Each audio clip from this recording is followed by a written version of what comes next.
कैसे हो तुम लोग? चलिए अच्छे। तो पिछले वीडियो में हम लोग देखे थे कि 12th क्लास का जो एग्जामिनेशन आप लोगों का अब मंथली भी हो रहा है और इसके अलावा सेंटअप एग्जाम भी होगा, इसके अलावा फाइनल भी एग्जाम देंगे आप लोग फरवरी में, नहीं? तो सारे परीक्षाओं को ध्यान में रखते हुए एक क्वेश्चन का सीरीज डाला जा रहा है जो हम डिस्कस कर रहे हैं, जिसमें कि ऑब्जेक्टिव क्वेश्चन भी रहेंगे, शॉर्ट क्वेश्चन भी रहेंगे और लॉन्ग क्वेश्चन भी रहेंगे। तो हम लोग शायद 13 क्वेश्चन डिस्कस किए थे पिछले वीडियो में, नहीं? तो उसके आगे देखते हैं the development of dash was held by the introduction of printing technology, modern English, middle English, old English और पोस्ट मॉडर्न इंग्लिश। तो यहाँ होगा आपका मॉडर्न इंग्लिश। क्या होगा? Modern English. नेक्स्ट है dash are rulers of ancient Egypt. बोलिए।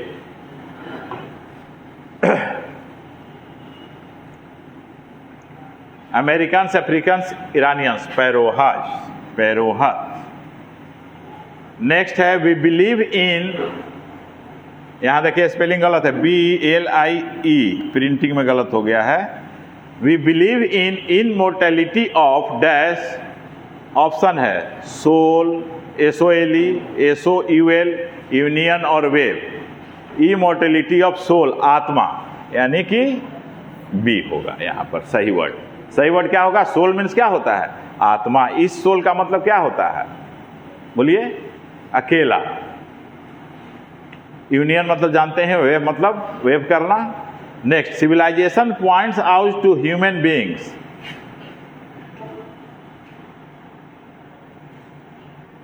Civilisation points out to human beings. Option है a path of humility, the path of civility, the path of enmity, the path of duty. तो यदि आप लोग पढ़े होंगे civilisation and culture तो उसमें आपका ये जवाब हो जाएगा। सही आंसर क्या होगा? The path of duty. ठीक है, कोई दिक्कत इसमें है? कोई दिक्कत नहीं ना? समझ में आ रहा है ना? चलो तो ठीक है, आगे बढ़ते हैं। ईच चाइल्ड, ये ग्रामर है, each child dash an ice cream. Option है हैज, हैव, आर, सच। तो ईच चाइल्ड, ईच के बाद जानते हो कि सिंगुलर नाउन सिंगुलर वर्ब आता है, तो इसमें सिंगुलर वर्ब कौन है? हैज है, इसलिए हैज हो जाएगा। कोई दिक्कत नहीं। तो देखिए ग्रामर पर भी आपको पकड़ बनाना, ग्रामर से आप टोटल ऑब्जेक्टिव्स बना सकते हैं, ये ध्यान रखिएगा। जो 50 मार्क्स का आपको फाइनल एग्जाम में रहेगा या जो भी मंथली भी एग्जाम दीजिएगा तो ग्रामर से ही उतना क्वेश्चन बना लीजिएगा कि आपको कोई चीज़ टच करने का ये नहीं होगा। लेकिन एनीवे हम लोग पढ़ेंगे सब कुछ कि आप 100 में 100 बनाइए, लेकिन बनाना है एग्जाम में जितना डायरेक्शन में रहेगा उतना ही बनाना है, ध्यान रखिएगा। ज़्यादा बना दीजिएगा तो नंबर आपका कट जाएगा। चलिए 18 तक ना हम लोग डिस्कस किए थे, हाँ 18 तक। तो 19 देखते हैं। I have a dream is a speech by. तो स्पष्ट है कि आई हैव अ ड्रीम तुम लोग का एक चैप्टर ही है जो कि मार्टिन लूथर किंग के द्वारा लिखा गया, तो वही आंसर तुम्हारा होगा, Martin Luther king. Next question, choose the correctly spelled word. Spelling mistake से भी रिलेटेड वर्ड पूछा जाएगा, ध्यान रखना। तो जैसे बंडल, बैंडल, देखो बंडल को ही विभिन्न तरह से लिखा गया है, तो सही स्पेलिंग कौन सा होगा? तो सही स्पेलिंग तुम्हारा ए है, BUNDLE, बंडल, गट्ठर। नेक्स्ट देखो, dash फ्रीजेज the active hands, life, death, youth, यहां आर नहीं है, यूथ है, यूथ और ओल्ड एज। बोलो क्या होगा? फ्रीजेज द एक्टिव हैंड्स, यहां होगा old age. Next, don't forget to give me a call which you dash to the gym. Don't forget to call me a call, which नहीं होगा जी, यहां देखो प्रिंटिंग मिस्टेक यहां भी आ गया, व्हेन, यहां व्हेन होगा। Don't forget to call me a call, मतलब भूलना नहीं हमको फोन करना। जब यू जिम पहुंचोगे तो बोलो क्या होगा? जब जिम पहुंच जाओ तो हमको फोन करना मत भूलना। तो यू है गॉन, वेंट, गो, सिंपल प्रेजेंट टेंस में यहां आएगा। तो क्यों सिंपल प्रेजेंट में कौन है? यू के साथ V1। सिंपल प्रेजेंट में V1 और V5 लगता है ना जी। तो यू के साथ क्या लगाते हैं? V1, क्योंकि यू का मतलब तुम भी होता है, तुम लोग भी होता है, आप भी होता है और आप लोग भी होता है, यानी यू सिंगुलर और प्लूरल दोनों है, लेकिन इसके साथ ऑलवेज प्लूरल वर्ब का प्रयोग किया जाता है। Next, a snake appears on a trough of the dash to sip water.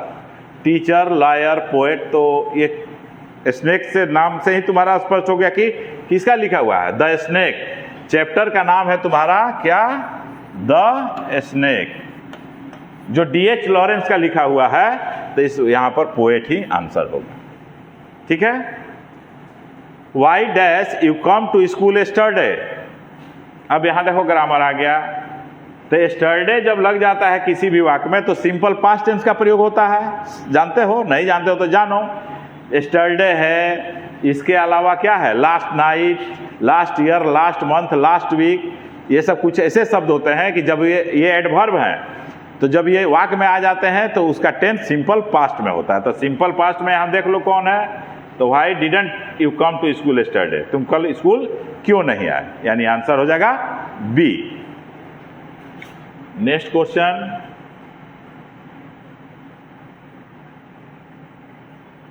The romantic revival is often associated with John Dryden, William Wordsworth, John Milton, Alexander pope.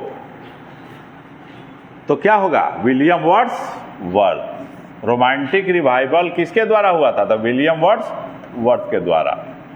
अगर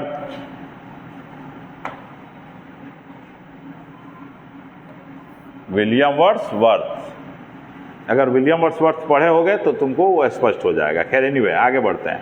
आई say that I write a letter, choose the correct direct narration. अब ये देखो, I say that I write a letter, यानी कि indirect speech में दिया हुआ है, तुमको डायरेक्ट स्पीच में ले जाना है। सिंपल प्रेजेंट टेंस है, तो पहले तो सिंपल प्रेजेंट, ये पास्ट है, ये नहीं होगा, ये कंटिन्यूअस है, ये भी नहीं होगा, ये भी नहीं होगा, यानी ये होगा।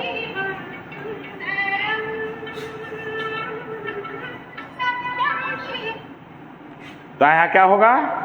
बी। नेक्स्ट क्वेश्चन देखते हैं 27। India remains immovable because of her dash independence glory. बताओ। और क्वेश्चन कहाँ है जी?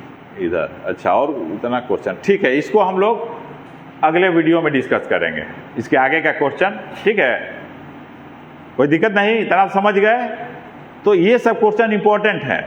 जो भी तुम एग्जाम दो, मंथली एग्जाम दो, सेंटअप एग्जाम दो, फाइनल एग्जाम दो, ये सब वेरी वेरी इंपॉर्टेंट क्वेश्चंस हैं, इस पर ध्यान रखना है। और क्वेश्चन को आगे डिस्कस करेंगे, इसलिए आप लोग अगर मान लीजिए क्वेश्चन चाहते हैं कि PDF से ले लेना, इसका आंसर भी उसमें डाला जाएगा, डिटेल्स आंसर भी डाला जाएगा, तो आप रैंकर्स कॉमर्स ऐप को डाउनलोड कर दीजिए, उसमें जा करके आपको लिंक मिलेगा, वहाँ से डाउनलोड कर लीजिएगा।